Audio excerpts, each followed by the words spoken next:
Welcome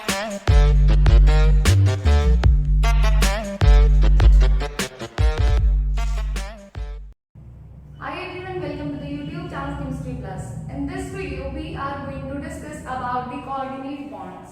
हमारे पास exam में ऐसे क्वेश्चन आता है कि कोई भी स्पीशी गिवन होती है और ये पूछा जाता है कि इस पर्टिकुलर स्पीशी के अंदर कितने total number of coordinate bonds हैं या फिर कोऑर्डिनेट बॉन्ड्स हैं या नहीं है।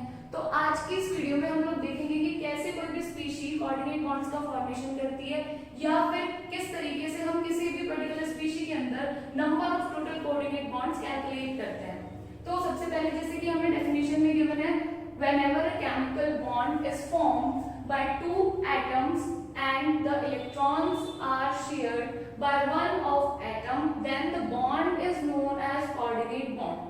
यानी कि यहाँ पे अकॉर्डिंग टू डेफिनेशन आपको बता रहा है कि कोई भी ऐसा बॉन्ड जो कि दो एटम्स के बीच में बना हुआ हो लेकिन इलेक्ट्रॉन्स जो है, जो शेयर्ड इलेक्ट्रॉन्स है, वो सिर्फ एक ही एटम ने दूसरे एटम को दे रखे हो।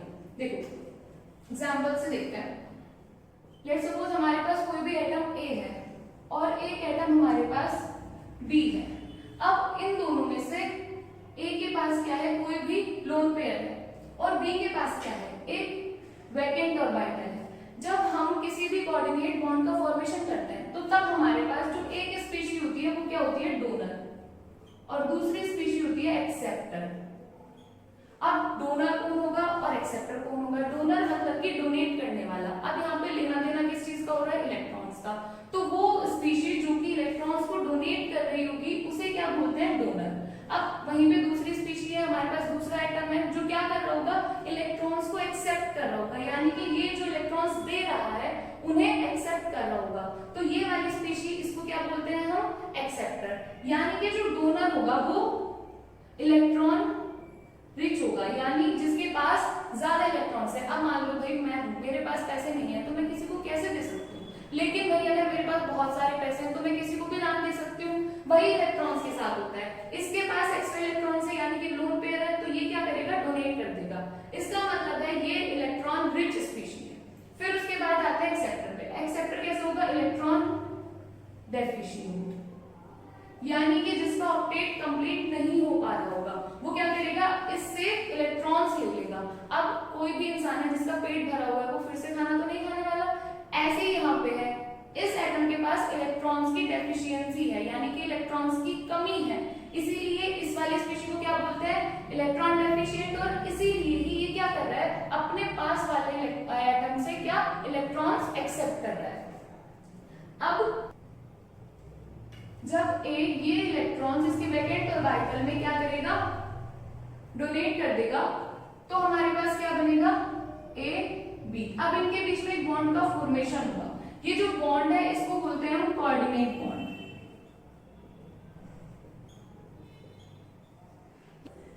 यही आपसे डेफिनेशन में भी बोला हुआ है क्या, कि chemical bond is formed between two atoms, यानी कि जो केमिकल बॉन्ड है उसका फॉर्मेशन दो एटम्स के बीच में हो रहा है। And electrons are shared by one atom, यानी कि जो इलेक्ट्रॉन्स इस बॉन्ड फॉर्मेशन में पार्टिसिपेट कर रहे हैं वो इलेक्ट्रॉन्स किसी एक ही एटम के हैं, यानी कि एक एटम इलेक्ट्रॉन्स दे रहा है, एक ले रहा है। तब हमारे पास जिस बॉन्ड का फॉर्मेशन होता है उसे बोलते हैं कोऑर्डिनेट बॉन्ड। अभी कुछ और एग्जांपल से देखते हैं। ये है हमारे पास अमोनियम आयन और ये है हमारे पास हाइड्रोनियम आयन, हाइड्रोनियम आयन। यहाँ पे देखते हैं कि हमारे पास कैसे कोऑर्डिनेशन बॉन्ड का फॉर्मेशन होता है। देखो सबसे पहले हमें पता होना चाहिए कि हमारे पास कौन सा एटम कितनी वैलेंसीज शो करता है। नाइट्रोजन हमें पता है कितने, 3 सिंगल बॉन्ड्स का फॉर्मेशन करता है। हम एक बार इस डॉट स्ट्रक्चर से देखते हैं, ये नाइट्रोजन है और यहाँ ये हाइड्रोजन। हाइड्रोजन के पास एक इलेक्ट्रॉन है, नाइट्रोजन के पास कितने होते हैं, 5, 1 2 3 4 5। लेकिन नाइट्रोजन कितने बॉन्ड्स का फॉर्मेशन करता है, सिर्फ 3 सिंगल बॉन्ड्स का फॉर्मेशन करता है। कैसे, नाइट्रोजन ने इन 3 के साथ क्या करा, शेयरिंग कर ली। अब नाइट्रोजन का ऑक्टेट कंप्लीट हो गया, 1 2 3 4 5 6 7 8। नाइट्रोजन को अब किसी भी इलेक्ट्रॉन की जरूरत नहीं है।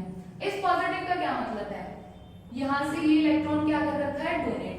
जब हाइड्रोजन ने एक इलेक्ट्रॉन डोनेट कर दिया तो यहाँ पे क्या बन गया, एक बैकेंड ऑर्बिटल। अब ये क्या करेगा, ये वाला जो लोन पेयर बचा हुआ है इसको इसके अंदर डोनेट कर देगा। तो हमारे पास क्या बनेगा, नाइट्रोजन के साथ ये तो हमारे पास 3 सिंगल बॉन्ड्स का फॉर्मेशन हो गया, यानी कोवेलेंट बॉन्ड्स का। और ये वाला ये है हमारे पास कोऑर्डिनेट बॉन्ड, क्योंकि एक एटम इलेक्ट्रॉन रिच है, एक एटम इलेक्ट्रॉन डेफिशिएंट है। तो यहां से इलेक्ट्रॉन्स यहाँ पे क्या करा, डोनेट कर दिए, तो इसलिए हमारे पास कोऑर्डिनेट बॉन्ड का फॉर्मेशन हुआ। और इस तरीके से हमारे पास क्या है, 3 कोवेलेंट बॉन्ड्स हैं और एक कोऑर्डिनेट बॉन्ड है। ऐसे ही हाइड्रोनियम आयन में चेक करते हैं, यहाँ पे क्या होगा, ऑक्सीजन सेंट्रल एटम की तरह काम करेगा। अब हमें पता है ऑक्सीजन के आउटर मोस्ट शेल में 1 2 3 4 5 6 इतने इलेक्ट्रॉन्स होते हैं। क्या करेंगे, एक हाइड्रोजन यहाँ, एक यहाँ, एक यहाँ, एक पॉजिटिव लगा हुआ है, ये है हाइड्रोजन के इलेक्ट्रॉन्स। इस वाले हाइड्रोजन ने क्या करा, ये इलेक्ट्रॉन डोनेट कर दिया, तभी तो हमारे पास पॉजिटिव चार्ज है। ये क्या हुआ, पॉजिटिवली चार्ज। ऑक्सीजन के पास 1 2 3 4 5 6 इलेक्ट्रॉन्स है, इनकी शेयरिंग से यहाँ सिंगल बॉन्ड का फॉर्मेशन हो गया। अब इसके पास ये जो लोन पेयर है यहाँ बन गया बैकेंड ऑर्बिटल। ये लोन पेयर जाके यहाँ डोनेट कर देंगे, तो ऑक्सीजन क्या करेगा, 2 हाइड्रोजन के साथ तो सिंगल बॉन्ड का फॉर्मेशन करेगा और एक हाइड्रोजन के साथ कोवेलेंट बॉन्ड का कोऑर्डिनेट बॉन्ड का फॉर्मेशन करेगा, और एक लोन पेयर इसके पास फिर भी बच जाएगा। और ये किसकी स्ट्रक्चर है, हाइड्रोनियम आयन की। नेक्स्ट एग्जांपल है हमारे पास NH3PF3 अमोनिया बोरोन ट्राइफ्लोराइड। यहाँ पे कैसे होगा, देखो हमें पता है नाइट्रोजन के आउटर मोस्ट शेल में कितने इलेक्ट्रॉन्स होते हैं, 5। हाइड्रोजन नाइट्रोजन 3 बॉन्ड्स बना सकते हैं, इसके बाद इसके पास क्या रह गया, एक लोन पेयर। इधर हमारे पास BF3 है। अब हमें पता है B कितने बॉन्ड्स का फॉर्मेशन करेगा, 3, और इसके पास क्या रह जाएगा, एक बैकेंड ऑर्बिटल। अब ये क्या करेगा, ये इलेक्ट्रॉन रिच स्पीशी है, ये इलेक्ट्रॉन डेफिशिएंट है, यहां से इलेक्ट्रॉन ये क्या करेगा, नाइट्रोजन बोरोन को डोनेट कर देगा। तो NH और यहाँ पे बीच में हमारे पास क्या बनेगा, एक कोऑर्डिनेट बॉन्ड का फॉर्मेशन हो जाएगा। इस तरीके से हम किसी भी स्पीशी में total number of coordinate bonds and covalent bonds calculate कर सकते हैं। आई होप आपको समझ आया होगा। फिर से एक बार रिपीट कर देती हूँ, जब हमारे पास कोई भी बॉन्ड का फॉर्मेशन हो रहा हो किन्हीं भी 2 एटम्स के बीच में, लेकिन उस बॉन्ड में जो इलेक्ट्रॉन्स इंक्लूड है या फिर जो पार्टिसिपेट कर रहे हैं वो सिर्फ एक ही एटम डोनेट कर रहा है, दूसरा एटम क्या कर रहा है, सिर्फ एक्सेप्ट कर रहा है। इस वाले एटम के कोई भी इलेक्ट्रॉन्स किसमें, इस वाले बॉन्ड के फॉर्मेशन में पार्टिसिपेट नहीं कर रहे हैं, ऐसे बनने वाले बॉन्ड को हम क्या बोलते हैं, कोऑर्डिनेट बॉन्ड। आई होप आपको समझ आया होगा, वीडियो हेल्पफुल रही होगी। Thank you so much for watching.